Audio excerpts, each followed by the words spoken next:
Now let's take a break while I chase Covey out of the room because she's distracting me. I'll be right back. Covey, get out of here. Shame on you. You're not supposed to be upstairs. You're going to trip on that wire. Yeah, there go the lights. Bad dog.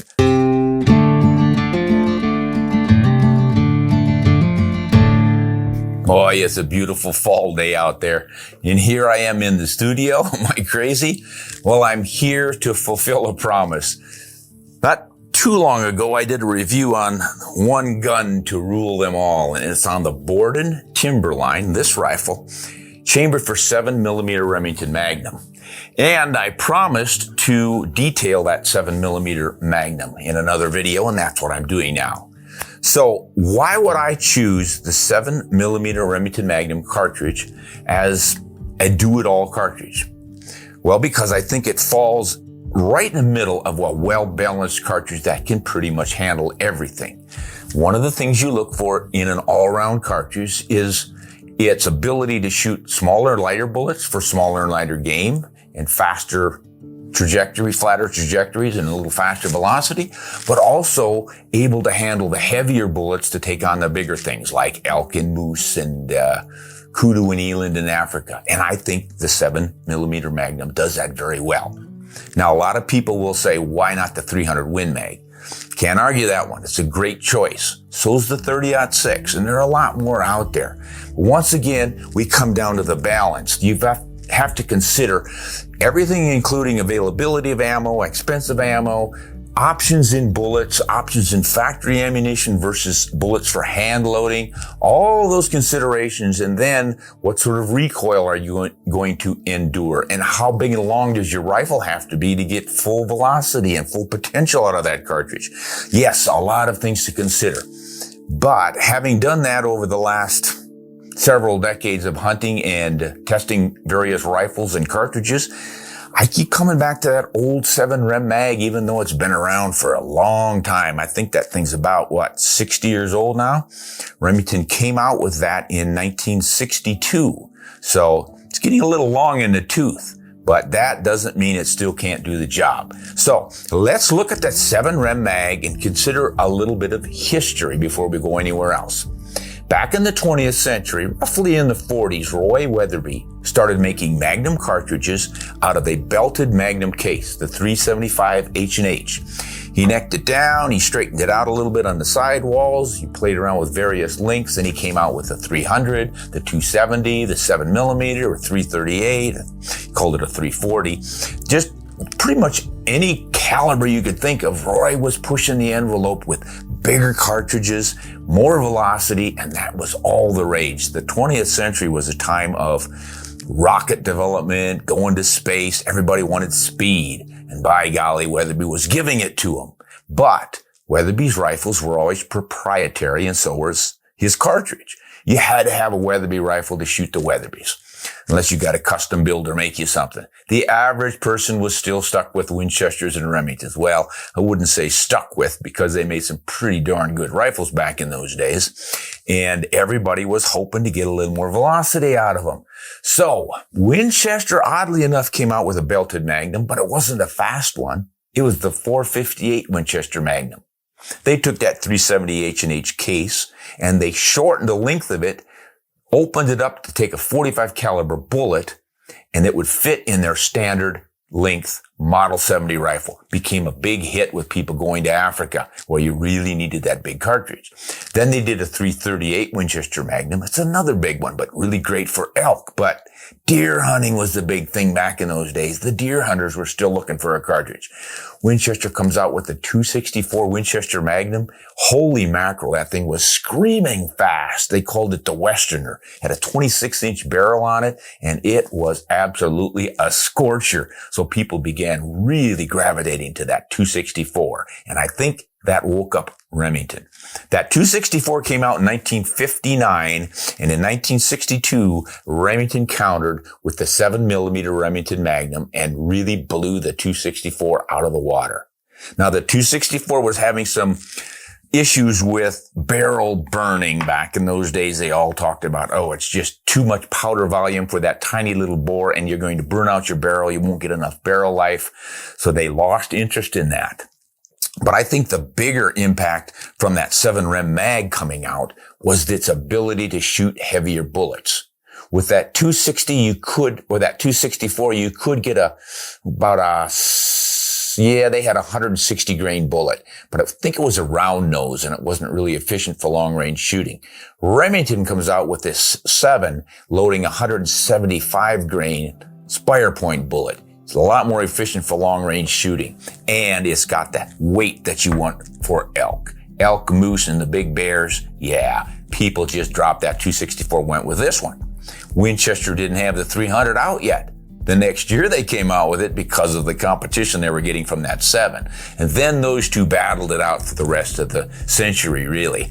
But that was why we went with that Magnum craze. You know, back in those days, we didn't have laser rangefinders. So if you don't know the exact distance to your target and you're guesstimating, is it 300 yards or 350 or 400? And if you didn't guess pretty closely, your bullet could easily drop beneath it. So if you could start the bullet faster, it had a flatter trajectory, and it would reach your target without missing by dropping too much. It had maximum point blank range of 300, 350, sometimes even 400 yards. You just had to give it that velocity. That's one of the things that 7mm mag did. But why not just go with the 300? After all, you can shoot even heavier bullets than that. Well, that comes at a price. Heavier bullets, high velocity, you're looking at more recoil. and there's a lot of people who love Magnums and the whole idea of that velocity and that energy, but they don't like the recoil. So maximum point blank range, you would be really surprised at what you can do with this 7mm mag and some of today's higher ballistics coefficient bullets for reaching long range and getting a really flat trajectory. And I've got some charts printed up, some trajectory charts that we're going to compare here in a bit. So stay tuned and we're going to look at those numbers. We're going to compare the 270 Winchester, which is known as a flat shooting cartridge without much recoil, the 7mm mag, which is a little faster, maybe a little flatter, and the 300 Winchester Magnum, which is pretty hard to beat, but you might be surprised at what those numbers show us. In fact, sometimes that 7mm can actually outperform the 300 Winchester Magnum, believe it or not. We'll get to that in a bit. But let's discuss some of the physical parameters of this cartridge. If you know much about rifles and cartridges, you know there's a short action, which is really popular these days. And that starts with the 308 Winchester, about a 2-inch case. And you put a bullet on top and you're getting staying under about 3 inches on your overall length. And that fits into a shorter action rifle. Lighter weight, a little handier, people love it. 6.5 Creedmoor, big part of the reason it's so popular is the short action. Now this is a 260 Remington, which is the 308 case neck down to 26. It's about 100 feet per second faster than that 6.5 Creedmoor. Short action, great little cartridge. But you're never going to have enough powder capacity in those short actions to reach the potential of the standard length action, represented by the 30-06. And that became the 270, the 25-06, the 280, a lot of different cartridges based on that. And that is about a 2.5-inch case, and overall length on those are held to about 3.34 inches. This is where Remington and Winchester really played it smart. What Weatherby was doing with his cartridges was using the full-length Magnum, and that required that big, long action. And not everybody could afford those rifles. There weren't that many around anyhow. The Model 70 and Model 700 rifles were built on the standard length action. So all you had to do to put a Magnum in there was shorten that 375 case. And that's what happened with the 300 Win Mag and this 7mm mag. So as you can see, sitting right here beside the 30-06, standard length action makes it an inexpensive rifle that everybody can afford. And that's why this 7mm mag sold so well. It had better ballistics than the 270 and the 30-06, and it had more oomph than the 270 because it's a 28 caliber bullet instead of a 27. So good reason to have that 7. Now these days we've got much bigger cartridges in 28 caliber. Here's one of them. This is the 7mm Remington Ultra Magnum. This represents the full length Magnum. And as you can see, you're going to have a lot longer bolt throw, a lot heavier rifle to fit that in. Works just fine, but there's a lot of horsepower involved in that, and that means a heavier rifle and or a lot more recoil. So set the big magnums aside, stick with the efficiency of a standard action, not as efficient as the short action, but still, we're balancing here. This is going to do the job with those heavier bullets where these short ones won't. Now, you can get this short action chambered in a 7. It's called the 7mm 08 Remington, which is a great all-around cartridge, but it doesn't reach the velocities of this guy. So there's where I think I've struck the balance. Not too long and heavy and powerful with too much recoil, and not too short, et cetera, right in the wheelhouse. Now, I keep talking about the 300 Winchester Magnum, so let's pull one in and do a direct comparison. You can see that the case is larger than the 7, so you're getting more powder inside of that, but you're driving a heavier bullet. And this is what we really need to start concentrating on as riflemen, as hunters, is understanding the differences in these bullet diameters and ballistics coefficients. And here's why I think the 7 is more efficient. The 28 caliber bullet is obviously skinnier than the 30, and that gives it a higher ballistics coefficient. If you use the same weight bullet and give it the same basic form and shape, the same sleek nose and a boat tail if it's got one, if those all match up, the 7 is going to have a higher BC, and that bullet is going to retain more of its energy and velocity across all the ranges. That enables it to exceed the bigger bullet in energy far down range. Seems kind of crazy, but you start off with a 180 in the 30 and 175 in this 7, and eventually that 175 is going to be hanging on to more energy, but it happens out there pretty far. And we'll look at those ballistic charts and find out exactly what. But does it really matter? I mean, how much energy do you need? There's a standard figure that's thrown around for a deer. You should have at least 1,000 foot-pounds of energy to make a nice clean kill. And for elk, it should be 1,500 pounds. Well, I don't think those numbers are absolute. You know, that's kind of a nice benchmark, but I don't think a bullet having 500 foot-pounds of energy is going to bounce off of a deer. And I don't think one having 2,000 foot-pounds of energy is going to slam an elk to the ground. It never fails, because I've seen it. It just doesn't work that way. But still, it's a nice benchmark to consider. And we will look at those on our ballistic charts here in a bit. But you should know that both of these are fitting into that short action, into that standard length action, as you can see with that 30-06. They all fit in there. You've got a bigger cartridge with more powder capacity because the diameter is larger. Now, some people complain about, oh, it's got a belt on it. That's bad. I just don't buy that. The reason you have a belt on these cartridges is for head spacing. You know, back in the mid-20th century, we all thought that that belt was required to hold all the energy in that. It was such a powerful magnum that you needed that extra belt on there just to hold everything together. No, it has nothing to do with that. The chamber is what holds it all together. The belt on here is for head spacing. What's head spacing? Well, when the cartridge enters the chamber, it has to stop. So if it doesn't have a sharp shoulder on it to slam up against the wall inside that chamber to hold it right there, it would go forward too far, the firing pin would hit it and push it, and you wouldn't get solid ignition. So you've got to stop it somewhere. In the old days, you had a rimmed cartridge like the 30-30, and the rim actually sticks out past the side, and that would hit the back of the breech and hold it in there. That was the head spacing device. Well, when they came out with the 375 and especially the 300 H&H Magnum, they were fairly sloped, didn't have a lot of shoulder on them, and they just wondered if they were going to have good, efficient head spacing. And just in case they weren't, they put what amounts to a rimmed case on here. That's the belt. So when you've got a belted chamber at the back of a rifle, they've got that little lip inside of it, and this fits against that breech lip. And that's what holds that cartridge in the perfect position for a good firing pin strike, head spacing. So nowadays people say, well, if you got that belt on there, it's a little harder to get everything lined up just right. You don't get the accuracy out of it, and it doesn't feed as well. And I have never found that to be a problem. These belted rounds have been around since 11 or yeah, I think that's when the 375 H&H came out.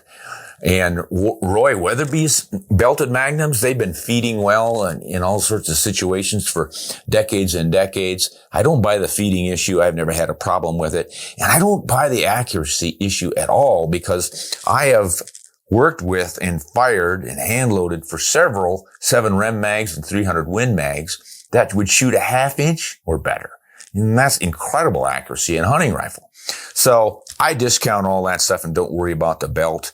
Now, there are other complaints about the 7 mag, but if you're a nitpicker, you might want to agree with them. But if I can get a case like this that feeds reliably, shoots accurately under MOA, and has a trajectory and the ability to shoot anywhere from a 100 grain bullet to a 195 grain bullet, I can pretty much hunt anything in the world. And that's why I think the Remington 7mm Magnum is one of the best all-round hunting cartridges for a one rifle battery for hunting just about anything in the world.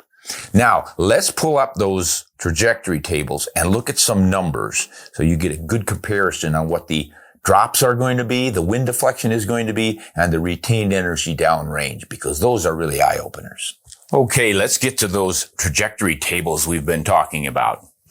As you can see on this whole chart, we've got numbers, and what's happening is we've got our cartridges and the bullet and the ballistics coefficient of each bullet, the muzzle velocity, the drop, drift, and energy at 300, 400, 500, and 600 yards.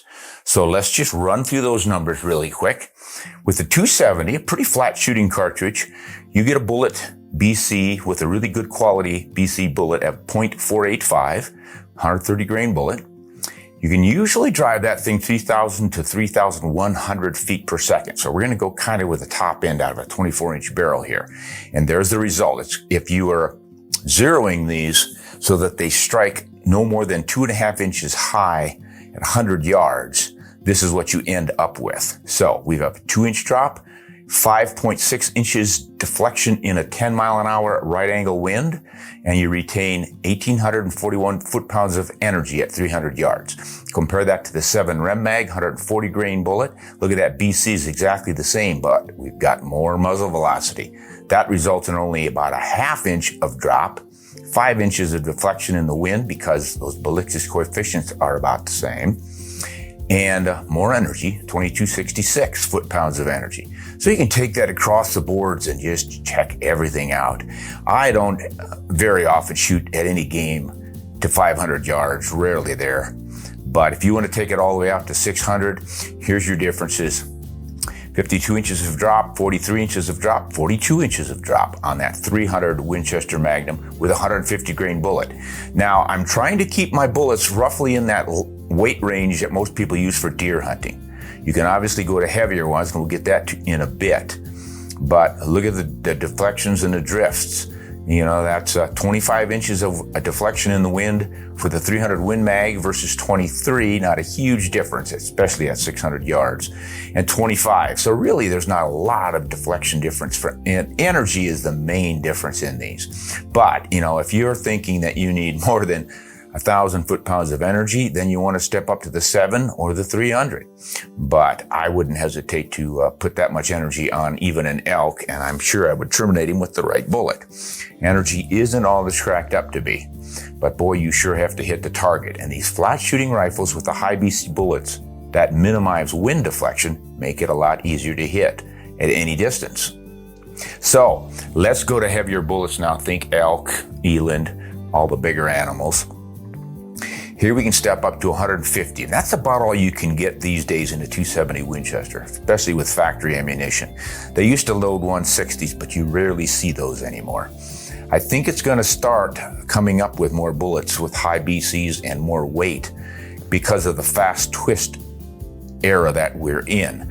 But that's not going to work for your older 270s with the 1 in 10 twist. You're going to have to go to 1 in 9 or 1 in 8.5 to shoot the new high BC bullets that are coming out. So we're going to stick with the good old factory stuff.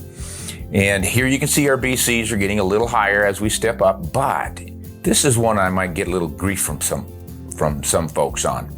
175 grain bullet in the 7mm is about top end. Yeah, you can go up to 180s and even 195 now, but that's generally as heavy as anybody's going to go. The 300 Win Mag has always been really popular with that 180 grain bullet, even though you can go up to 230 and even 250 these days. But let's just go with what most traditional elk and deer hunters would use in a heavier bullet in that 300. So the sacrifice we're making is with the ballistics coefficient, quite a bit less than the 7mm Mag. And now you're going to see that in our numbers as we get downrange. Drop is 14, 12, 8 inches of wind deflection versus 10. So you're always going to see the wind deflection advantage to those higher BC bullets. 8, here it's 13 at 500 yards, 17 with that 300. Even though it's starting at a higher muzzle velocity.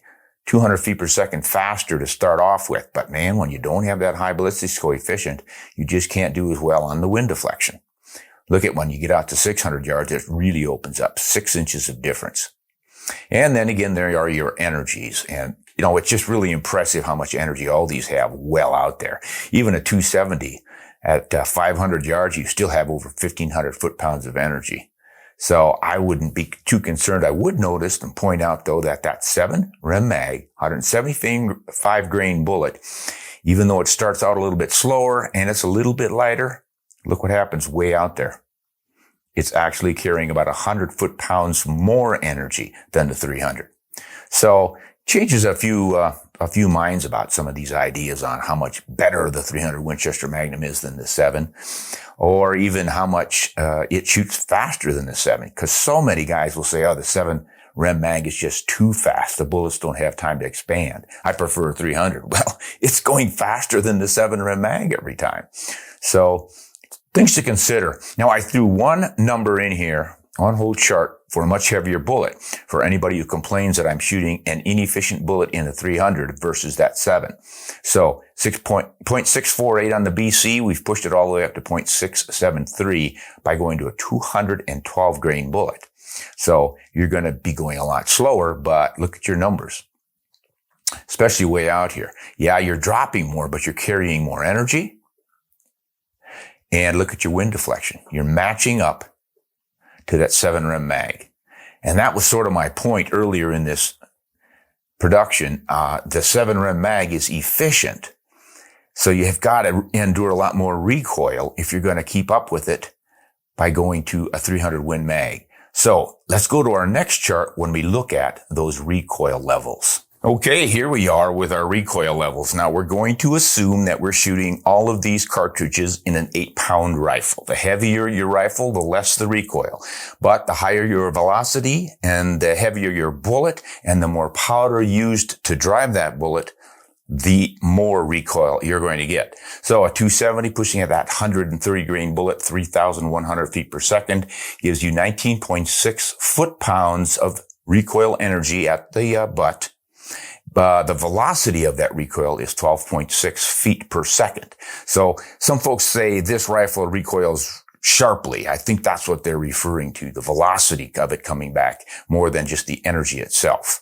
All of it contributes, though. So the 7mm Mag with that 140 grain bullet is going faster. It has more powder, so you're going to get a little bit more recoil energy and velocity. But for all the guys who say the 7mm Mag is a sharp kicker, that 300 Magnum isn't. Look at the 300 Win Mag with the 150 grain bullet.